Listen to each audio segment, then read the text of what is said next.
So, all right, so my name is Patrick Spellman. Okay, I'm with Firefly, and we're kind of give you an overview of the system because this is pretty unique from what's out there. And then we're going to kind of walk through some stuff and kind of do some feedback to give you an idea just how simple it is to set this thing up and operate it. I don't think there's any other software out there that can be as quickly implemented as what Firefly can. I was telling them, I had a park last week, I had a demo scheduled with them on Monday. It was some investors that had just bought a park in East Texas. They were doing everything pen and paper. The unfortunate part was the Sunday before our demo on Monday, the manager passed away. Oh, Lord. And so they were like, we need to get going as quickly as possible.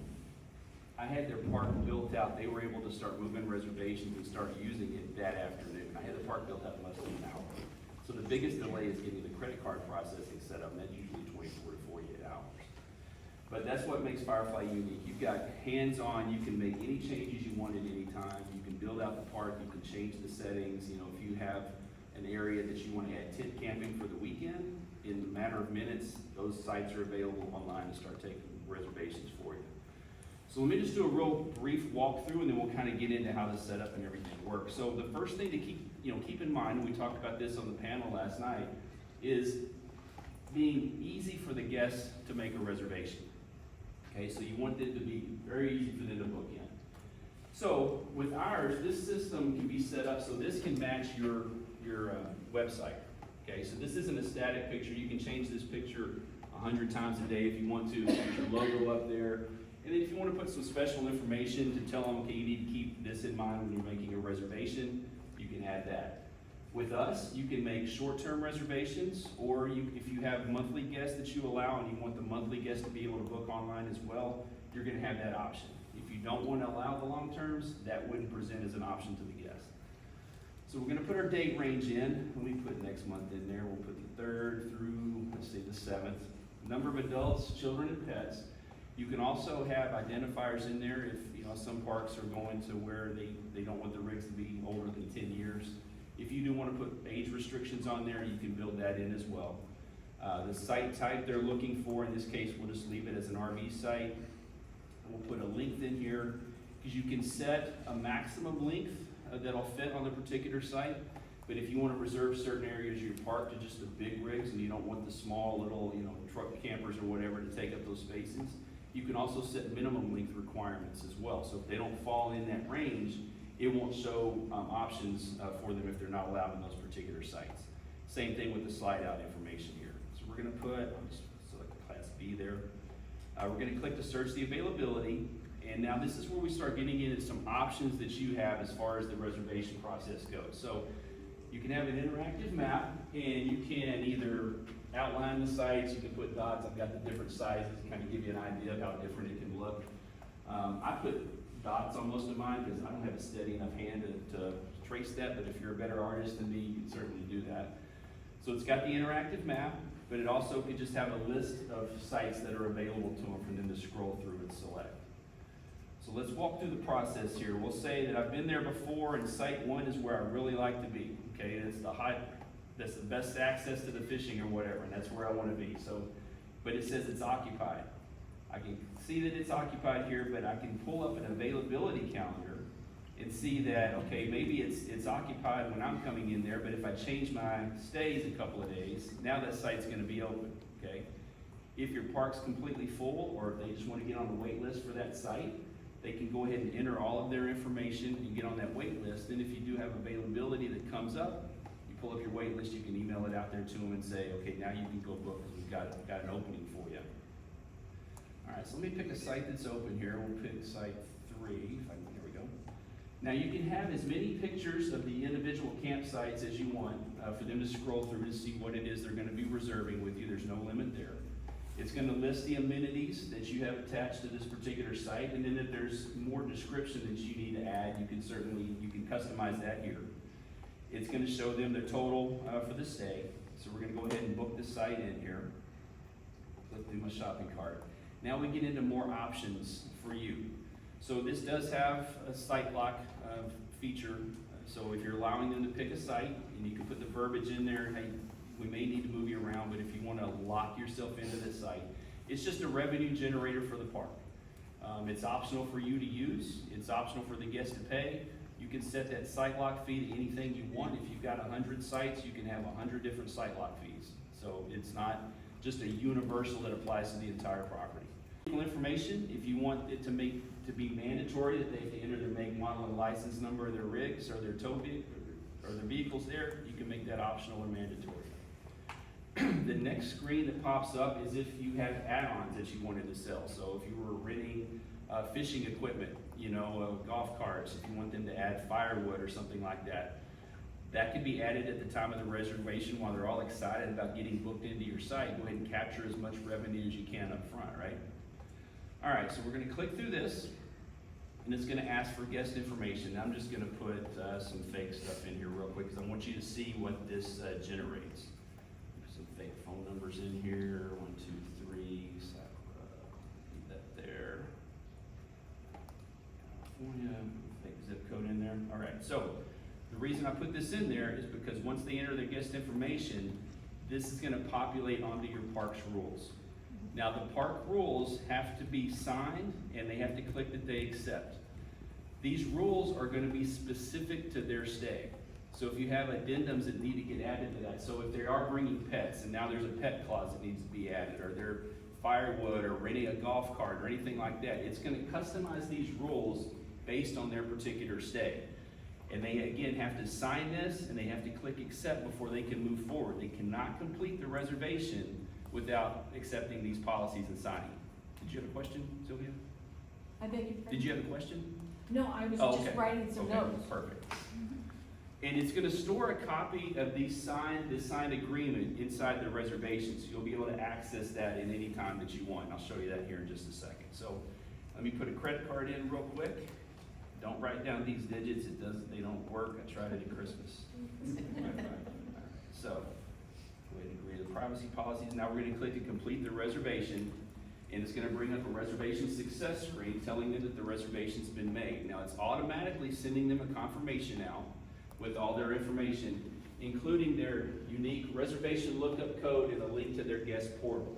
The guest portal is gonna give them the ability, if they wanna go and change their contact information, update their credit card, say you just take a partial deposit, but you need the balance paid before they arrive, they can go online and view their outstanding balance and go ahead and pay that on there as well. They can request cancellations and changes, but they can't do that themselves. So you've still got control over what you're gonna, allow there at the park. It will also email the park office saying that there's a reservation that's been put in online. There's nothing you need to do because it's already run the credit card for you and it's already dropped that into the reservation system. But it's just showing you there's been some activity in case you need to go check it out for whatever reason. So that's the online booking process with Firefly. Are there any questions on that? Does that seem simple for your guests to use? Anything like that? All good? So in other words, the reservation is not complete until they sign the rules and regulations. It won't accept it. No, they cannot complete the reservation process without signing and clicking that they accept your policies. And if you have those individuals in there that you want them to individually accept those, they have to click a box by each of those addendums too. So if they don't do all that, it won't go forward. Okay, and the signatures are they, how are the signatures done? Well, just like I did here. Okay. Just like any kind of electronic signature, they can just trace it out or what have you. Okay. But it's all done in the process. There's no way around it. It's all done digitally. Now, if you put it in yourself, obviously you can't sign for the guest, so you're gonna put the reservation in. It's gonna email that to them with their confirmation email saying you need to sign our policies. So I get it today, I don't sign it. Tomorrow, I'm gonna get another email. You need to sign your policies. I don't sign it. The next day, I'm gonna get another one. You need to sign your policy. It's gonna keep pinging them until they sign the policies. If they still don't sign it and they come to check in, and you go to click the, I'm checking this person in, there's gonna be a big alert pops up that says they have not agreed to the park's policies. And you can either, if you don't worry about it, you can just go ahead and click to proceed. Otherwise, you can email it out there to them. You can log into the guest portal right there on their phone. They can sign it in front of you, that kind of thing. But it will let you know that the policies haven't been signed, but it will keep reminding them to get those signed for you. All right, so let's take a look at the back end real quick, and then we'll kind of get into the setup. So this is the administrator's dashboard view. And I point that out because as you see, it's got your payment information, and you can compare, year over year, kind of see how your park's doing. It's got your occupancy, but it also kind of keeps a running total, your total payments for the year as well as for the current month. Overdue charges, so if someone does have a charge that's overdue, first off on your grid, they're gonna show up in red, so you're gonna see it there, but it's also gonna be listed here in the overdue charges bin. That does not drop off until it's taken care of. You see, this one was due back in October. So you don't have to worry once the month changes, these charges are gonna drop off, or after a certain number of days, it's gonna stay there until it's dealt with. If you are a park that has monthly guests, it's gonna show you the recurring charges, so when these charges are gonna be due for their monthly rent, your recent payment activity, and then your upcoming arrivals and departures. You can set this for auto pay for any long-term guests that you have, so you don't have to go out and collect the payment or hope that they remember to pay you. Their credit card information is gonna be, the token is gonna be stored within the system, and it will automatically charge their card. If that payment fails, it's gonna show up in the recent payment activity as a failed payment. It will keep trying for 3 days to process that payment. Every time it's rejected, it's emailing you, but it's also emailing the guest saying this charge failed, you need to go and update your information. And then you can click on it and see that it was a expired card or whatever, that kind of thing. So you can set some automated processes there for you. Now, I said this is the administrator's view. When you set up a user, say you hire me just to answer phones in the summer, check people out, do basic operations, my login will restrict me from seeing any of your payment activity as far as your totals. It'll still show me activity or who owes what, okay, if I need to process that payment. But it will also restrict me from running your financial reports. It'll restrict me from going in and making any changes to your setup, so I can't adjust rates or whatever and give my buddies free camping or anything like that. It just kind of restricts me to basic operations, so you've got some control over what you're allowing the people in your park to do there. Now for basic operations, we've got your reservation grid here. The grid can be organized by site types, amenities, if you're searching for it, what have you. Putting in a reservation is real simple. You can either, if you get a call in, you can click when it's gonna start, drag it over when it's gonna leave, and start putting in a new reservation. Or you can just go to your reservations tab here, click that I'm putting in a new reservation, and you'll see this looks exactly like the online process. You just put your information in, it's gonna put a list together of what's available. You select it, put your guest in, and you're done. It takes you about 25, 30 seconds to get that reservation put in. So it's got a built-in point of sale, it's got notifications to the guests. You can send ad hoc custom emails. It's got automated emails, but you can also send them out one at a time. So you've got a lot of control over what you can do. So now I mentioned when we started that this is probably the fastest system to get set up, right? So let's kind of walk through that real quick. I set up a fake campground here, and we're gonna kind of walk through the process here. So I've got I went ahead and put in the basic information for the property. Got my address and everything here. So as we're building out this park, it's also building out the online reservation portal for you automatically. You don't have to make changes to the software here and then go into a different program to build your online reservations. So again, we got our basic setup here, so I want to put an image on my reservation page to make it look a little nicer when they go through. So I'm going to just select, let me just pull up one here. All right, so now this is going to be my background on the reservation portal. So now I'm going to choose what kind of reservations do I want to take. So do we have any long-term parks in here, or are they all short-term? So a long-term park, okay, you have long-term as well. So we'll leave it at both. Otherwise, we could just select we wanted short-term only, or there's a park I talked to last night, they're only monthly, and so they're going to just only offer online reservations for monthlies here. We're going to leave it to prorate my rates there, but you got a choice, prorate or waterfall there. If you want any special information, we can put that there. How long the shopping cart's gonna hold before it abandons. So if they leave, I'm gonna just set it that it's gonna reset within 15 minutes. One thing I do. What's a waterfall? Waterfall rates is, okay, that's a great question. So I rate, prorate rates. Waterfall rates means if, like I booked for a month, but I check out after 2.5 weeks. Instead of giving me the monthly rate for the 2.5 weeks that I'm there, when I change that end date, it's gonna revert back and say, okay, you got 2 weekly rates that I'm gonna charge you and then 2 daily rates. So, it just depends on how you wanna, operate things, everyone's gonna give you that choice. Maximum days out to make a reservation, we'll leave that at a year. And then what other required information here? So I'm not gonna ask for the age of the guest, but I'm gonna ask for the slide out information, the length, and just leave all that basic information there. So now I'm gonna set up the fees that I wanna pass back to the guest. So if you use the software as designed, it's not gonna cost you anything because the service fees that we charge for the reservation, you can automatically pass back to your guest. And so we'll just add one here real quick. We'll just call it a reservation fee. I'm gonna set that at $350 and for any source. Now you can have as many of these fees in there as you want. So if you wanna set one fee for online reservations and you wanna charge more if they're calling you and taking up your time on the phone, in one of my demo parks, I have it set up as a phone inconvenience fee. And I'm charging them $10 because labor's labor, right? And time is money, right? So you can set as many of those up there as you want. And you can also set up, if you want to pass back your credit card processing fees, put whatever your processor's charging you in there, and then any kind of, any reservation that's paid for, any transaction that's paid with a credit card will automatically have those fees added to it.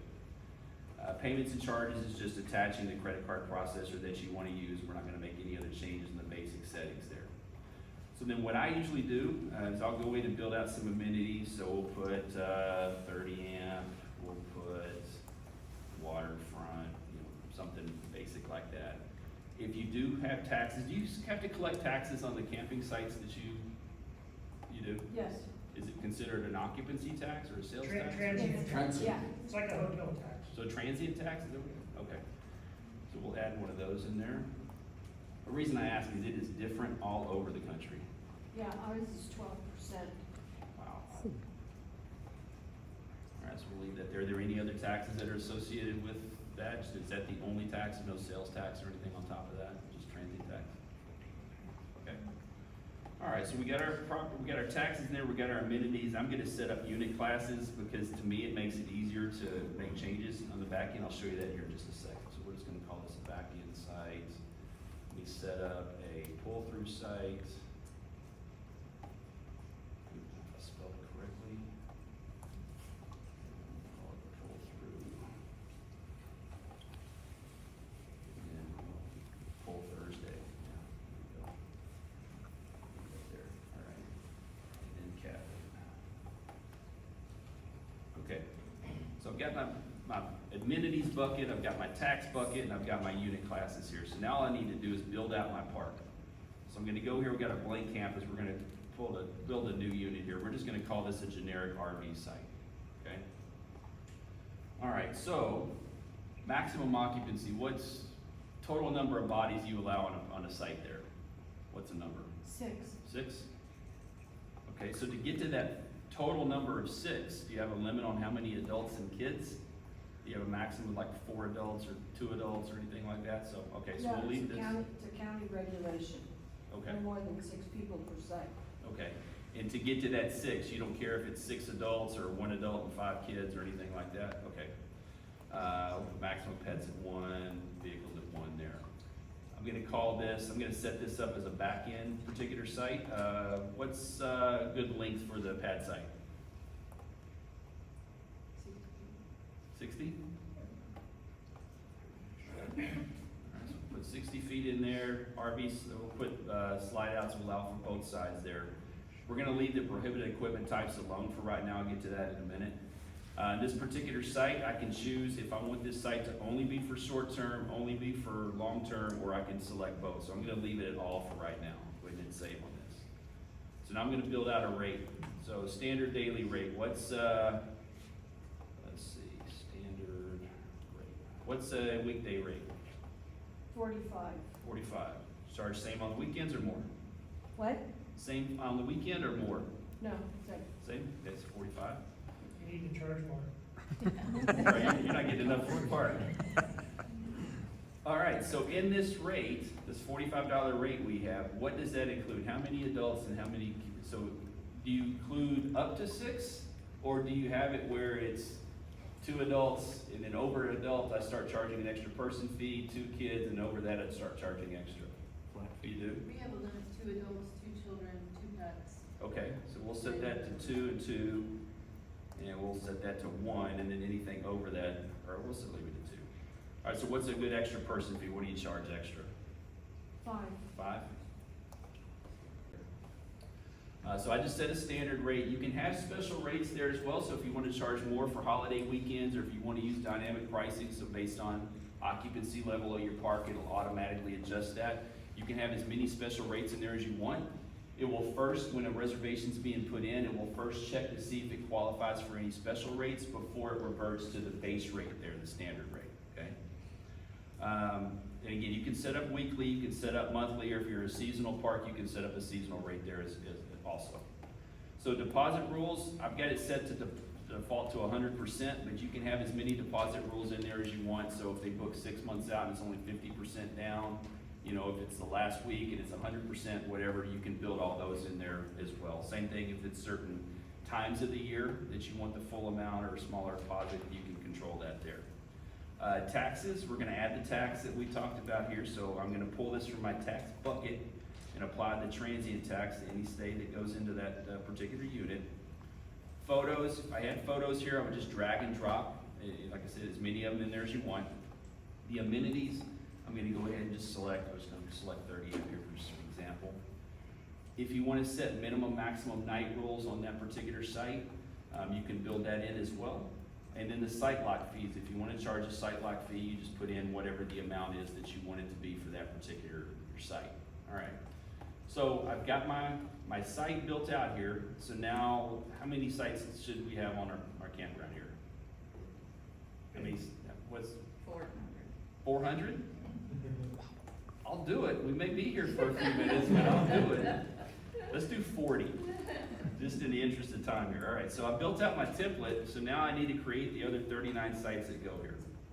So I typed in the number, I hit clone, and now what it's done is it's copied this template, and I have built out a 40-site park in, what, 5 minutes? So now I can go in and now it's just a matter of cleaning things up. And so any changes I make to my template, I don't have to go in and do this 40 different times. So what it does when you make copies, I'll show you what it does here.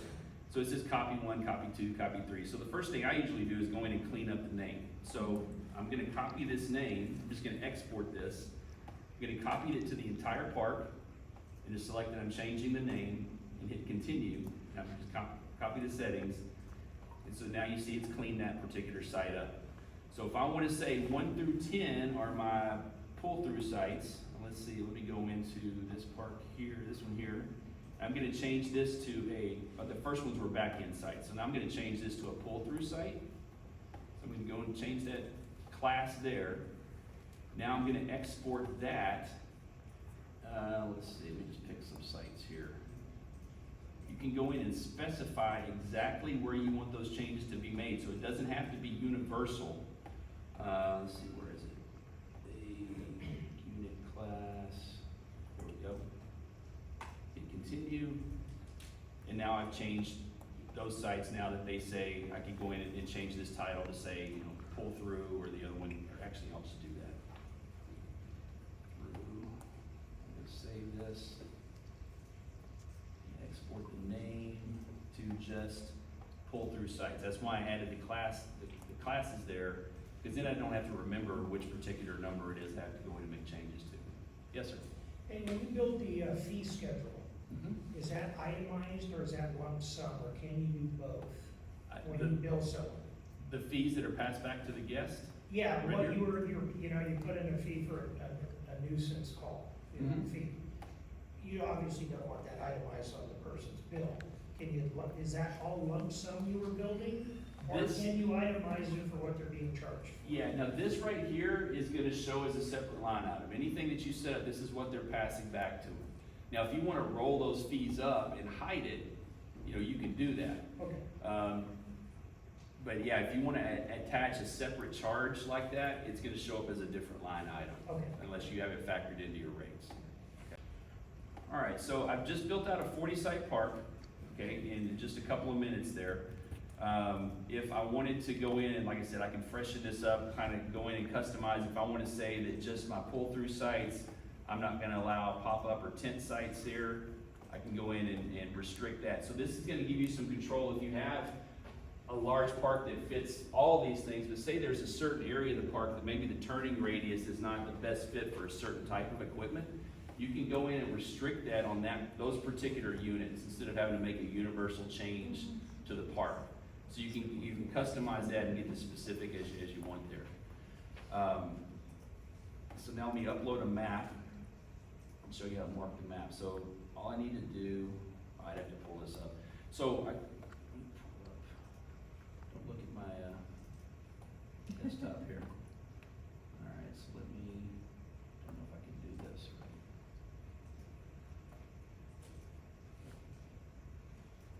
Just find one to drag it over real quick. There we go. Okay, so that's my basic map that I've got in there. So now I just go in, I would mark it either with circles or outline like I talked about.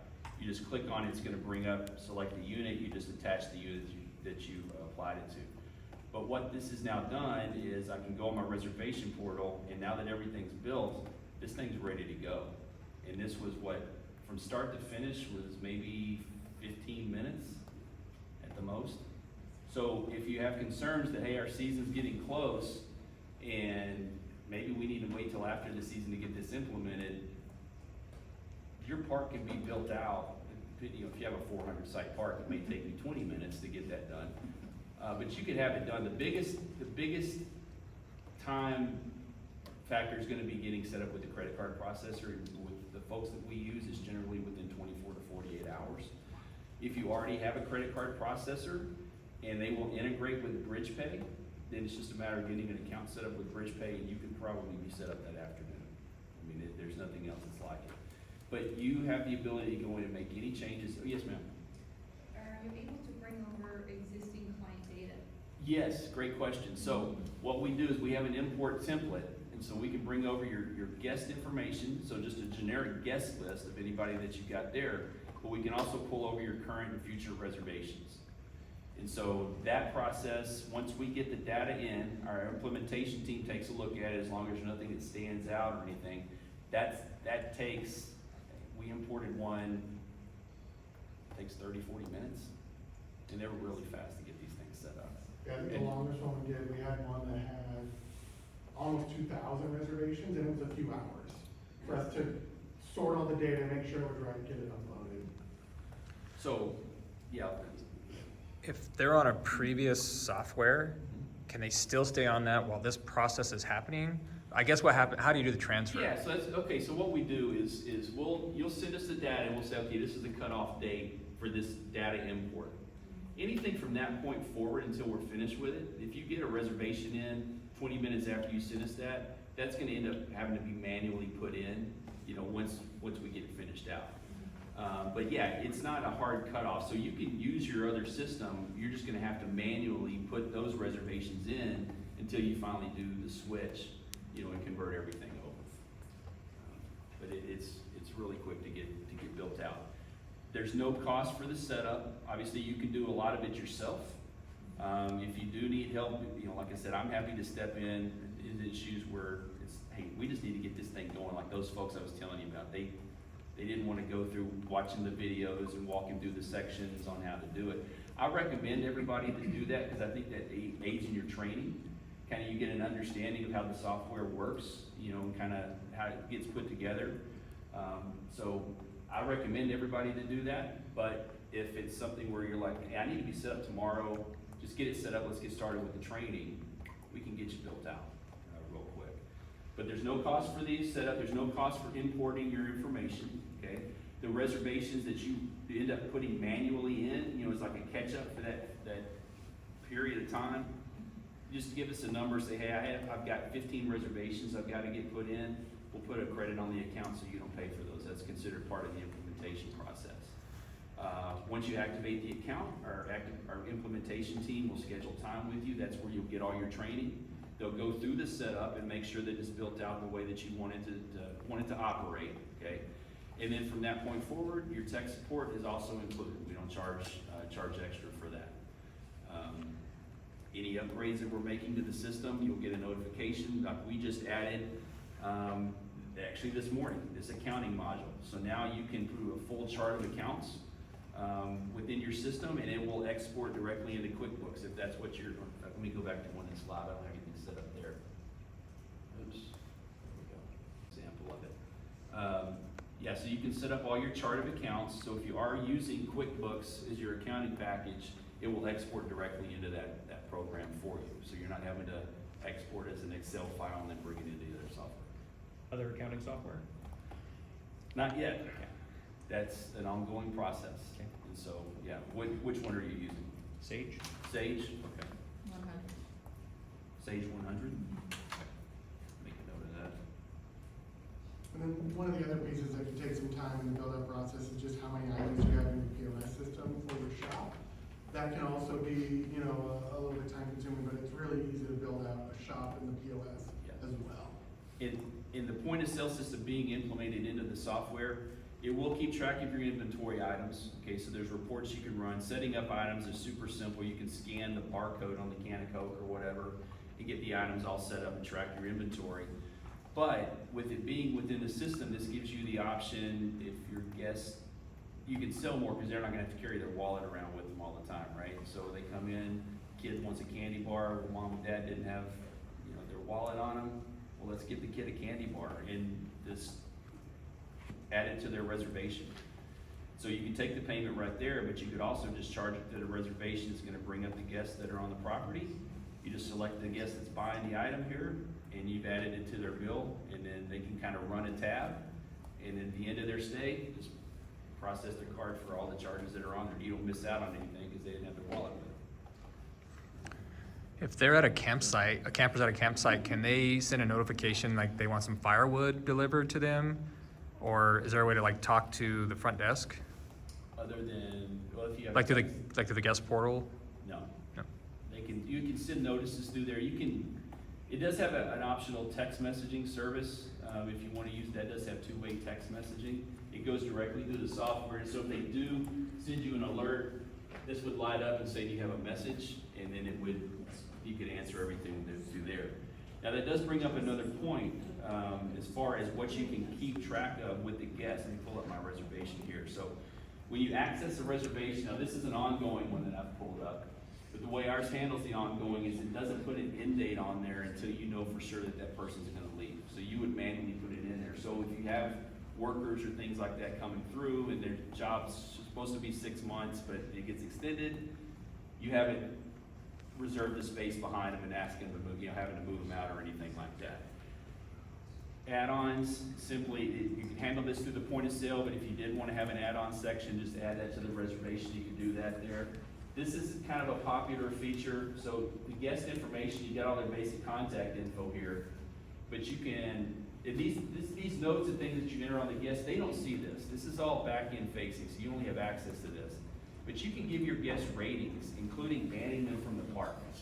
And so if you do have someone that you don't want back, you select ban. If they go online to put a reservation in, it's gonna reference their name, phone number, email, that kind of thing. It won't just come out and say, hey, you're banned, because that's gonna make them try to find some ways around it, right?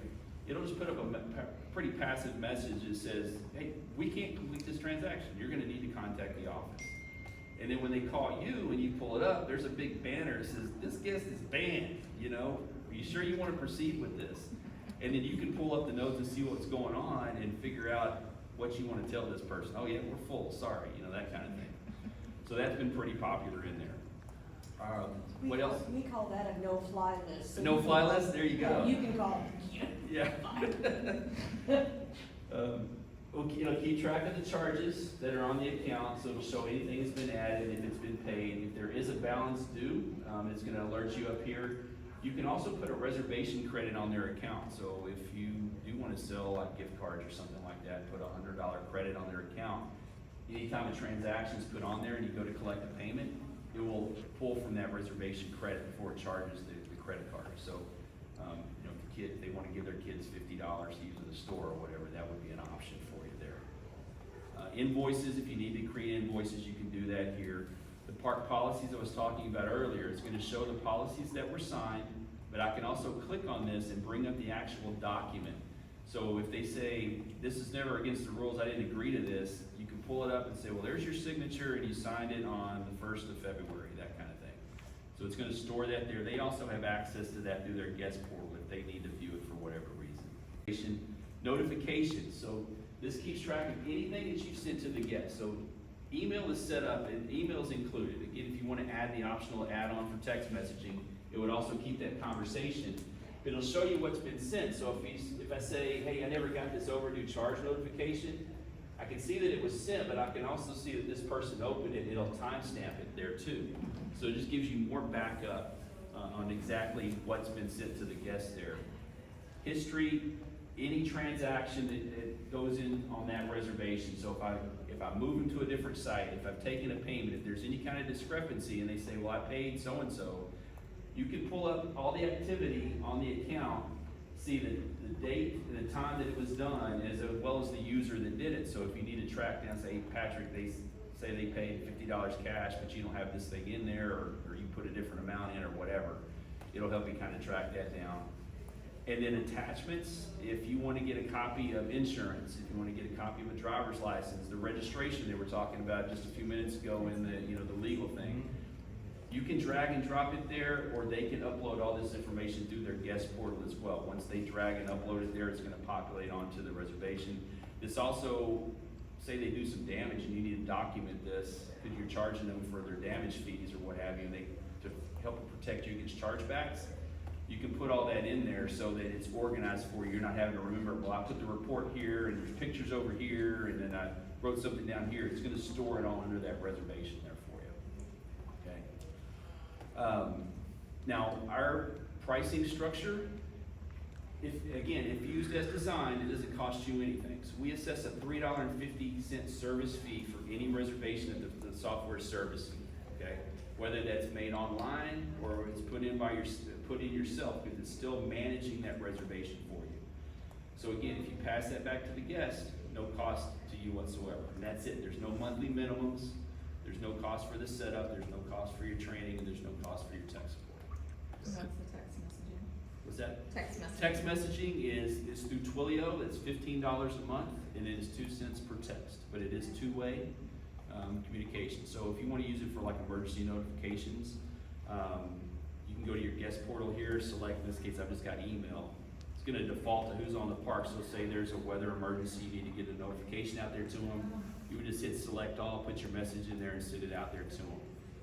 You can also use this if you want to just market to people that were there, July 4th weekend last year, and say, hey, we're giving you a special code.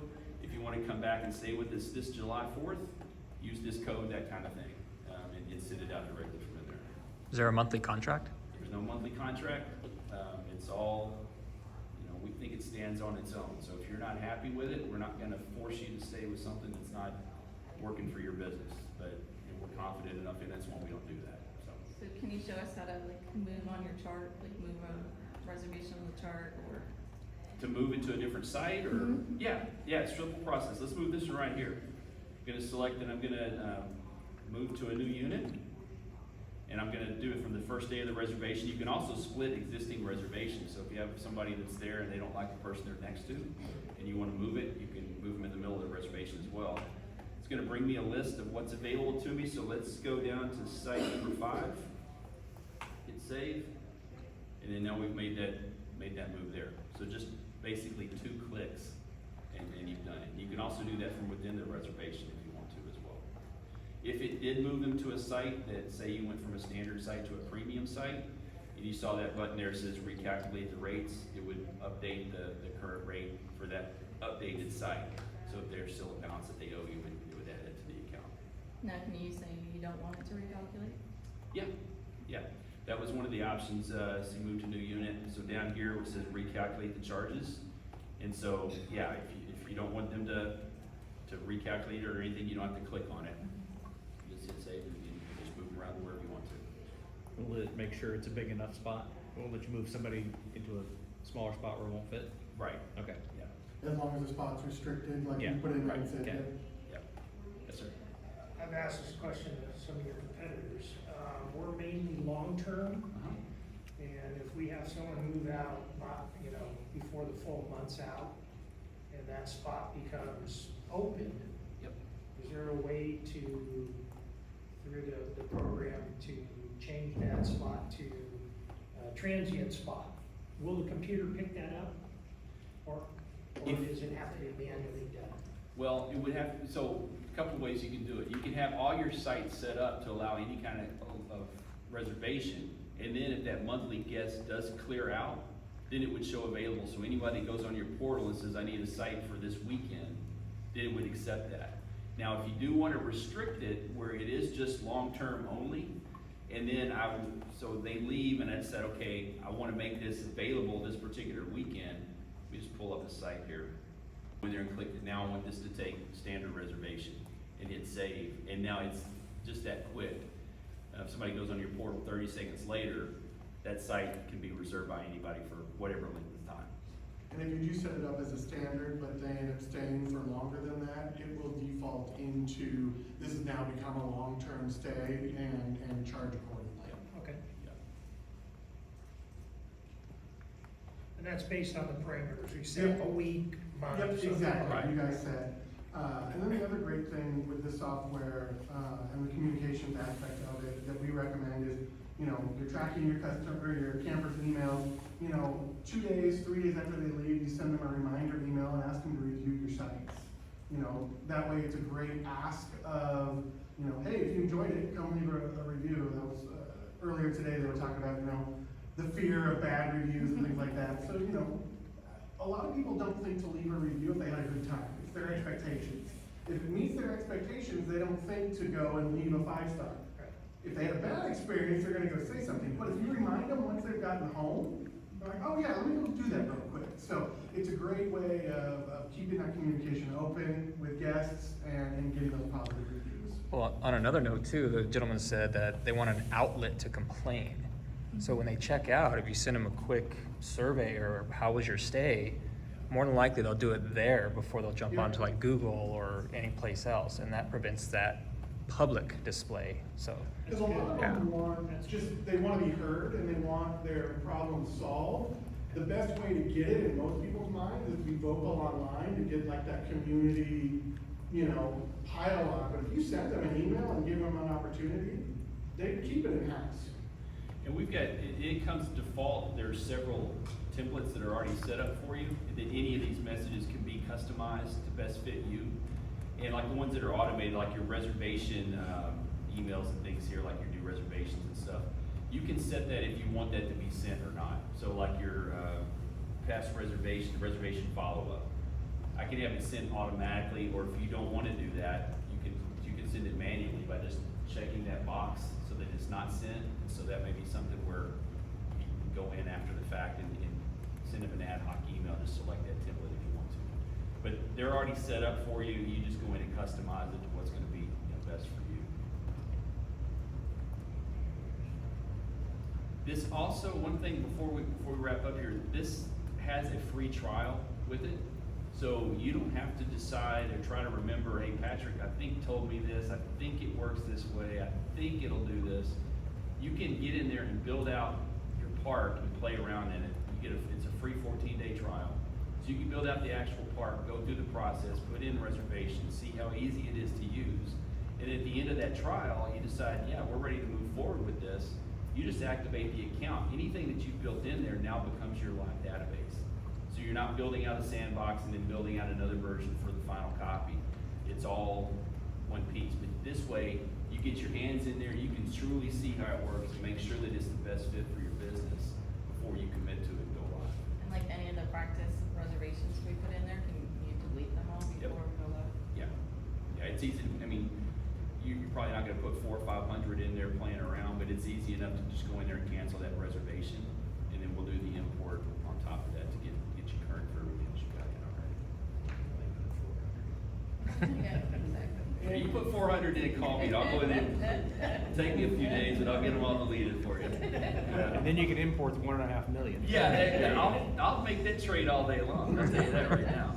And it's fully accessible from any mobile device, so you don't have to be on a computer. Yeah. You can do it from your phone, you can do it from a tablet.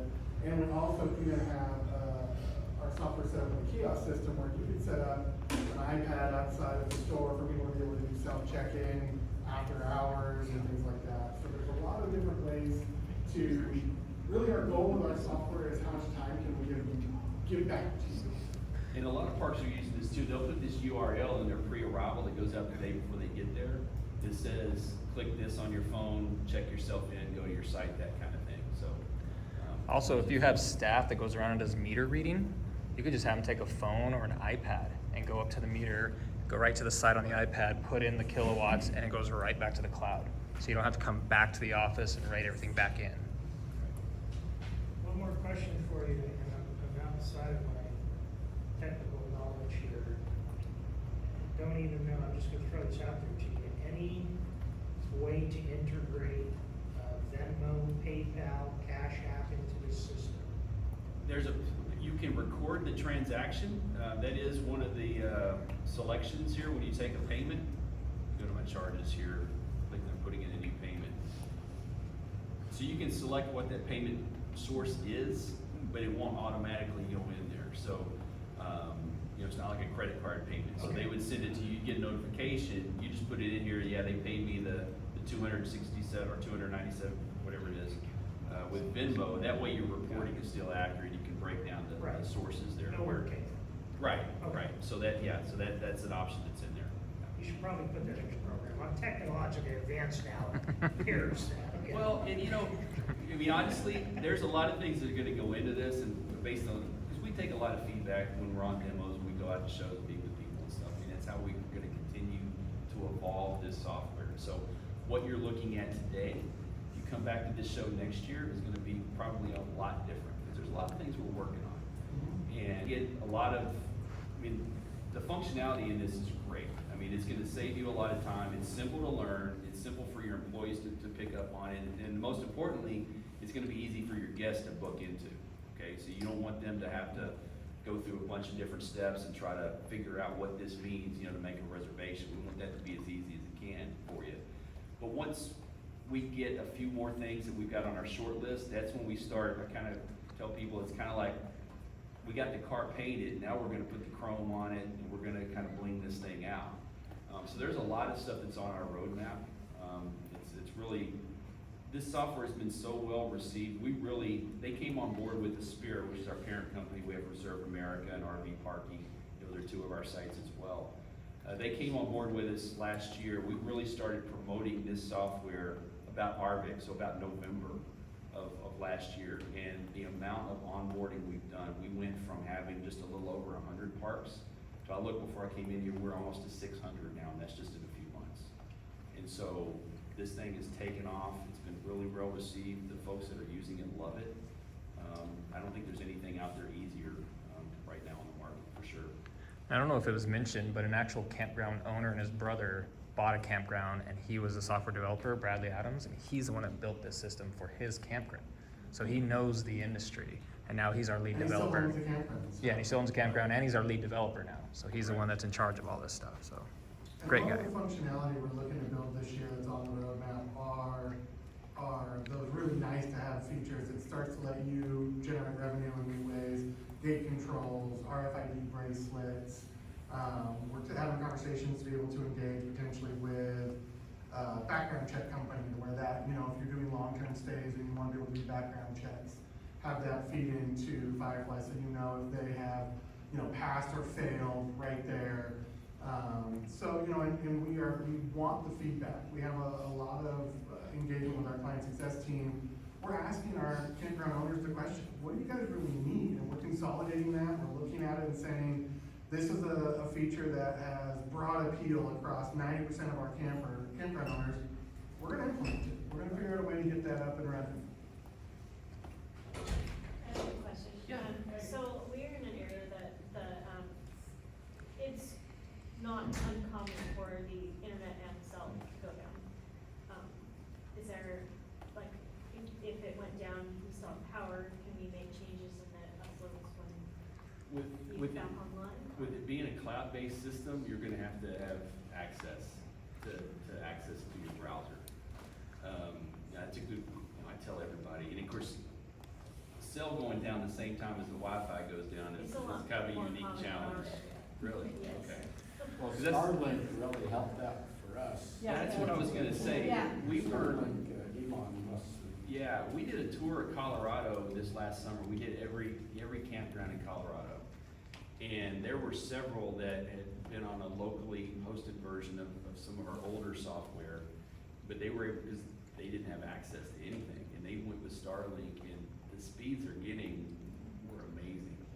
And so that made it, you know, And it's- that was a game changer for them. He's starting to raise the rates though. Well, yeah, that's the unfortunate part, but yeah, so no, now your information is still on there, your guests can still make reservations, things, but unfortunately, you would not be able to access it without, you know, your cell phone or internet access, you still have to have that. Yeah, and there isn't any way to do like an offline mode because we want to, you know, when you're trying to sign in, there's authentication that happens on the server to say like, this is really you.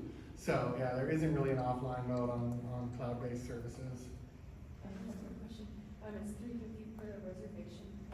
We are seasonals, we're closed for 6 months out of the year, so during those 6 months. You're not paying anything. It's only when a reservation goes in, and so if somebody were to book with you, Still booking, yeah. yeah, so when they put it in, yeah, it's gonna take that $350 service fee, because it's putting that reservation into the system.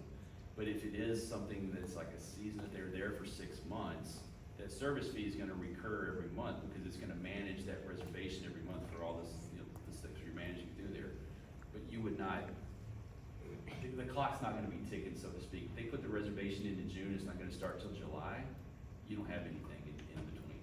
So there's no, if there's not a reservation actively going into it, there's no fees. My other question is about deposits. Mhm. Just, if you want to include, can you include the deposits in the reservation, or is Mhm. there like a reminder for like? Yeah. So you set up your deposit rules, so, yeah, if you only wanna take like 50% up front or whatever, when they go to put the online res, it'll show, okay, this is your total, this is what's due today. And then you can set up your email that, before they get there, saying you need to pay the balance before you come to check in, that'll go in your pre-arrival email. They'll have that link there, so all they've gotta do is they read it, they click this link, it'll take them to what's owed. Okay, here, I'm gonna go ahead and leave it on the card, pay for the amount, process it, and you're done. What about HipCamp and Airbnb? Does that interface with this or not? Not yet. Not yet. We are almost done with finalizing our partnership to actually be able to connect with Airbnb, VRBO, and I believe HipCamp will also be one of the ones that's going to be included. Because I mean, HipCamp and Airbnb, they interface with Yeah. no problem. So that's why I was wondering if, Do you use those now? Do you get a lot of reservations through there? I'm sorry, what? Do you get a lot of reservations? Are those Yes, two services you use definitely. now? Yeah. Okay. Do you have cabins and things as well? Cabins? Glamping tent. Just glamping? Glamping Okay, tents, perfect. yeah. So, yeah, like you said, it's not there now, but yeah, that is being actively worked on. Yeah, it should be, I mean, we're hoping to have that finalized in April. Like, it's Yeah, not something it's that's a- like way far down the road, it's getting finalized soon. It's a demographic issue because of the difference between Southern California and Sure. Northern California. The people, seriously, the people, you know, from, this Northern California book through HipCamp and Airbnb. Gotcha. Southern California is not as much, Okay, well, yeah, we'll get there. yeah. Can you show us a guest account? A guest account, as far as the guest portal? No, like once they've made a reservation and they're a repeat guest, like, How would they basically find a guest to do a new reservation? Oh, okay, so if we're gonna put a new reservation in, so all it does is, let me see, new reservation. So that would be a manual interface then, For what? that we would have to do between HipCamp, Oh, no. Airbnb, No, and this? No, once the integration happens, that's the thing that we're working on right now, is making sure that all of the inventory is seamless. So if someone makes a reservation on HipCamp or Airbnb, it immediately will pull that reservation from Firefly Reservations, so that way you don't get double bookings and things like that. So it won't be a manual process, just the initial setup will be a little bit of a manual process. But once all of the kind of back and forth is set up, there's not a whole lot you're gonna have to do. Okay. So you're talking about how do you select a guest that's previously been there? So when I'm putting in the reservation, let's hit returning guests, and you can search by first, last name, or phone number, and it'll pull up their info. Now, Now, it won't bring over, I'll show you how to do this. Let me pull up, mine here. Select the guest. Just gonna click that I'm gonna create the reservation. So now for charges, you see it doesn't have a payment method on file, so it doesn't bring that over, but all you have to do there is click that you're adding a payment method. It's gonna show you all the cards that they've used when they've been with you before, or you can enter a brand new card here. So you just import, just verify the one they wanna use, import that, and then it's been added to their reservation. Now, if you do wanna take a look at their history, under the guest information, you can pull up any reservations they've had with you previously.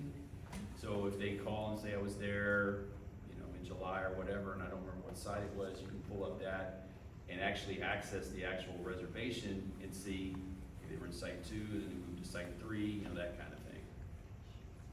But it's gonna keep track of all that. It doesn't expire after, you know, it doesn't go away as soon as they check out, that kind of thing. Yes, ma'am. Or- Import for, data for ACH, direct checking account billing? You do have the option for ACH, if you go through Basis, you just need to make sure that they have that turned on for you. Now, when we do the import, we don't pull any of the credit card information or either financial information over, that's not compliant. It's never included. Right, so Right, it's just, so what we tell parks to do, once you get it in there, all you need to do is go to your guest, thing here and select email guest, and select all and put in your template that, hey, we've updated our system, please click on this link to go in and update your payment method. And then they click on that portal, you never see the card number, all you're gonna see is the last 4 digits, and then they get that updated, then you're off and running. Okay,